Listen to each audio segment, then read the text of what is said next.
Alright, this is going to be a bit of a different style video. No VTuber, no heavily scripted jokes, just pure, more my opinion. I've always been positive when it comes to movies and TV shows. I never really like to be negative. I've seen objectively bad shows, films that have been panned, and even like reviewed movies that people forget about just because of how weird they are. However, I always believe in one thing. A bad piece of art is better than anything as long as it's got a soul there. So, as someone that's a massive fan of the Lilo Stitch series, I went into the cinema with optimism. Surely this won't be the same. Things look really bad. Help me. First up, if you want to see how much I love the previous movie, my previous video is older, but it's there.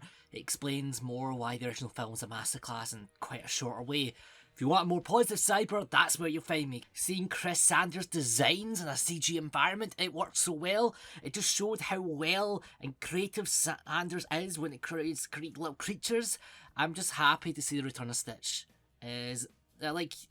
Seeing Sanders return to voice Stitch is incredible because they have been doing other stuff. Like, they've been doing amazing movies like How to Train Your Dragon and I want to say The Well Robot. It's underrated. Please just go watch that. Those two, it's phenomenal movies. Sanders is such a strong Stitch. It makes sense because they did create the character. But I never really clicked with Ben Diskin's version of Stitch. I feel like Ben had it too well spoken, and I preferred the more tantalog spoken Stitch, as it showed that Stitch's flaw of speech compared to 625. Hannah Waddingham did have a good performance as Grand Councilwoman, and it was nice to see the original cast members. It was Tia Currier, Amy Hill, and Jason Scott Lee. They all appeared somehow in the movie. The redesign of the staff ship was cool. I liked the Axolotl, the little murderous character. I do miss that they used to reference Winnie the Pooh characters. I'm glad they didn't get rid of the music and the additions. We'll talk about that. David's still a himbo. That's peak. And that's all we have to say. Because we have to bring the mood down. And we need to focus on this. This is where the spoiler's going to happen. I'm going to dissect parts of the main problems. So yeah, warning ahead. First, let's talk about what they left out and why it's important. They left out a joke about mosquitoes because they removed the connection Bubbles has with the Grand Councilwoman, so the joke no longer makes sense. Even the centre crux of the movie is ruined by separating Nanny and Lilo for a good chunk of the movie, because most of the movie we just see is Nanny and Lilo are together, because now they have a support system with Tutu. And, like, the original movie had Nanny having no one there to help her, making it a solo journey to support her sister. It shows that difficulty. And she had her block out David who tried to help her, but now she has two social workers, who's now a CIA agent, but let's ignore that for now, and a neighbour who spends more time taking care of Lilo than Nanny actually does. It makes the scenes where she takes Lilo and Stitch to the job she's applying make no sense, because she could have just left it with her neighbour that she's been doing, which is just a case of the original done the badness level scene, so we have to do it as well. In addition, the Nanny wants to be a marine biologist storyline. We'll talk about the ending later, but it changed the major part how Nanny wanted to do surfing. That was the original thing. She wanted to be a surfer. She competed nationally. That was the reason she was going to travel around until she had to take care of her sister. You even have a hint of them talking about the trophies and she teaching, which, again, we have to talk about this scene.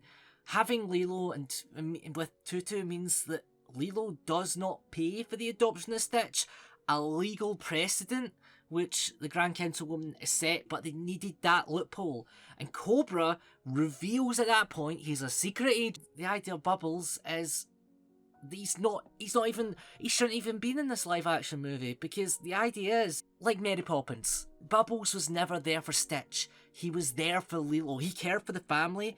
Finding Stitch was like a stroke of luck, and you lost the power of this line. Is this what she needs? It seems clear to me that you need her a lot more than she needs you. By the way, fun fact, they actually removed Stitch ever holding a gun. They only had the pro gun, but now it's just anytime it's an actual gun, it's gone. Like, he does like a 4Kids edit of Yu-Gi-Oh! Where he's just like pointing at a frog. Yeah, the drag obliquely is gone, but I understand why they wanted to do that, but it makes it stupid because they wanted the people to be smart. Like, oh, that's an alien, and it's like, oh, it's funnier. They're taking the life soul out of this because if you look at obliquely in a dress, you go, that's an alien. But the whole point is the tourists in this environment are dumb. They also removed the powerful scene finding out why Lilo feeds Pudge from the opening. And let's talk about that opening. If you lived here, you'd understand. Lilo and Stitch has, at its soul, always been about anti-tourism and colonialism. The famous cut scene where Lilo is yelled at by a tourist for being a native, and that's only just the part that people take. And there's even more in the actual original movie to talk about. Lilo takes unflattering photos of some tourists and large folks to get back as to those who just see her as a photo opportunity, not a fellow human. She is human. She has a family and she loves hula.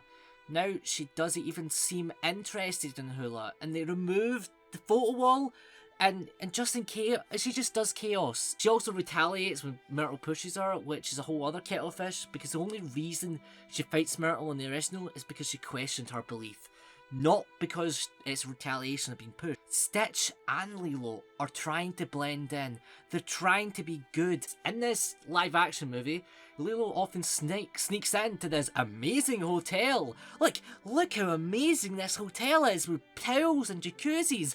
Don't you want to sneak into a hotel as well? There are 277 Hawaii hotels to appeal to tourists. They destroy the local surroundings and homings just to appeal to tourists that come in. And now you have a main character who's living in somewhat poverty, and Lilo's now like, oh, she would rather be in this amazing hotel than do hula. She's not distracted for the fact that she's doing a ritual to basically so this fish doesn't kill her last remaining family members. No, that's too dark. She's busy messing around in this hotel. She misses hula. Disney couldn't imply that tourism is bad, because who would want to go to their hotel, where, by the way, you can meet Stitch? You had an extra 30 minutes in this movie where you could explore that, but it got plastered over. Speaking of plastering over meanings, we need to speak about Aloha Hoi. Aloha Hoi is one of the most important songs in this movie. Not just even the movie, there's some series, but in Hawaiian culture as a whole. Aloha Hoi, translated to Farewell to Thee, is a song sung by Queen Lolokilani, the last Queen of Hawaii, who was imprisoned while her country was annexed to the US. She wrote this song as a goodbye to her country she once knew. Nani sings this song to Lilo in this heartbreaking scene, knowing that this may be her last night with her sister, her last remaining family member. She is forced to let go of everything she sacrificed. She is left with nothing. How does this live action movie treat this? They treat this song in the movie as a joke. Well, they use it twice and it ruins the impact. They moved the scene where Lilo asked Stitch about his family before. Oh, this song is the song Lilo knows. So Nani sings it and said, oh, it's just the hula song.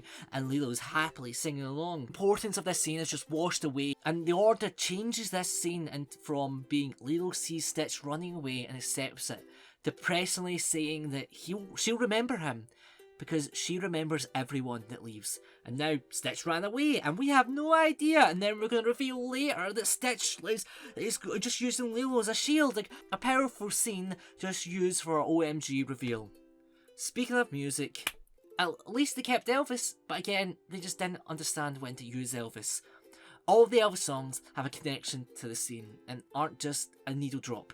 Lilo actually admired Elvis. Which Elvis song would you have for a first dance at a wedding? You know, like maybe a famous one about a wise man saying that only fools rush in? No, Uptown Funk. It makes no sense. I will say, I do prefer the Warner Judd version of Burning Love from the 2002 movie than the new one. The most important song, the one they ruined, is the Hawaiian roller coaster ride. I'm just going to copy and paste my old video to explain why this scene is important. It's also a great character study of two characters, Nani and Stitch. Like I said before, Nani is shown to have a history of surfing. She's had trophies to show she's a champion, and she could have done so much more, but now she has to take care of Lilo. this part right here, it just shows her regret. Though it also might be where she questions if Stitch is really a dog, we also see so much more. The whole scene just shows both her love of surfing and the love of her sister. It brings so much joy. And then we have Stitch. He begins the scene wanting to run. He doesn't want to be there. He doesn't want to be anywhere near the water because of course he can't swim. He's nervous the entire time until he watches David and Lilo surf and breaks his character and excitedly cheers them on. Just the small detail of him nervously trying to keep balance. Any frame of this scene of Stitch could just be taking and putting a collage of just adorable. He just wants to be part of the group to the extent where he makes his own sandcastle just so he can bury himself. He takes a huge step. He reaches out to Lilo.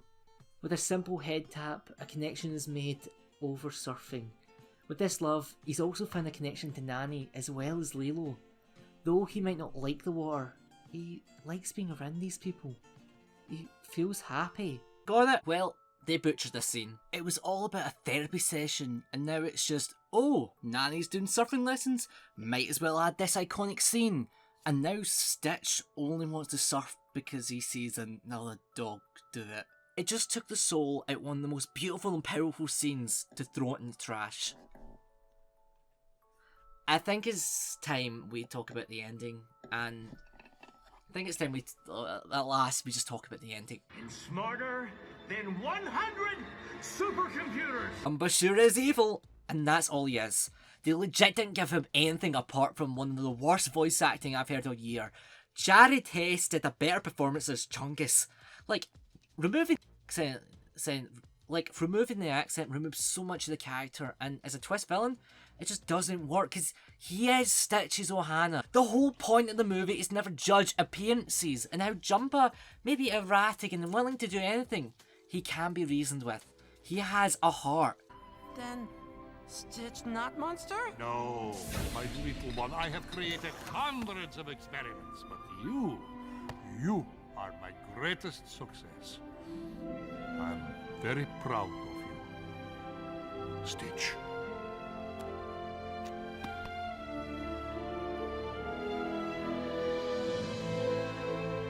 They removed Gantu to try and fit Jumba in a Gantu-shaped hole, which is like trying to put Hatsune Miku in like the lighthouse. It just doesn't work. Quickly, I just want to mention how I heard children crying over Stitch's death scene, and like it's bad. Like this is just an action scene for the sake of action. Like there's a way better death scene in the Lilo and Stitch series that I was going to talk about this week.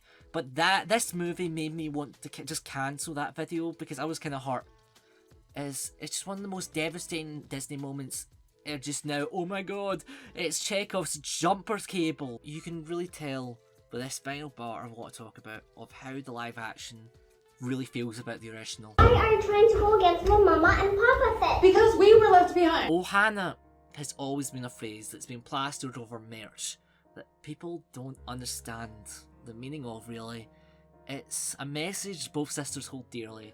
It's something their parents told them, and it's become the lifeblood of the series. And it's the reason why Stitch helped other experiments to find their place. Their Ohana. This is what happens in the movie. All that stuff sounds so nice. It sounds really nice to me too, but that is not reality. This is reality. And I need you to start living in it. I don't have enough words. It hurts to see this. I just give up. When you treat your central message as a punchline, as a joke, and yell, oh my god, it's not realistic to believe in stuff like this. Joy isn't what these live action movies focus on anymore. It's realism. And they're going, realism is depressing, but optimism is something we need in the world. A reminder that family is the family you create, not the one you were born with. You have your main character ignoring her own sister when she has something cool, which she didn't do in the original, and just dismisses everything that makes them a family. Like, just ended the movie with like Lilo and Nanny being separated by the social worker. That would be the ultimate, most depressing ending. Wait, that's what he did. I'm done.